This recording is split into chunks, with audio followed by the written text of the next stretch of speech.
I've been. And I'm a searching for light, man. And I'm a living in sin. Well, I'm a saucer rock. We did want to thank our sponsors, Walmart, Mobile One, and Dickies, for making this possible. Without them, we wouldn't have these shows across, North America. You guys wanted to talk about maybe ones that spoke out to you, or ones that you thought were very interesting? Lover of the rat rods. I know they're quite common amongst youth collectors, but there's something about the fact that I spoke to one guy here who spent 25 years working on a car. That was a long time, and that's passion, that's dedication. Yeah, those are all really good mentions. I did want to give some honorable mentions.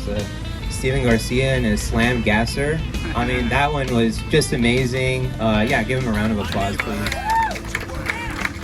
Really amazing work. The state of affairs. Oh, cool little mama. Oh,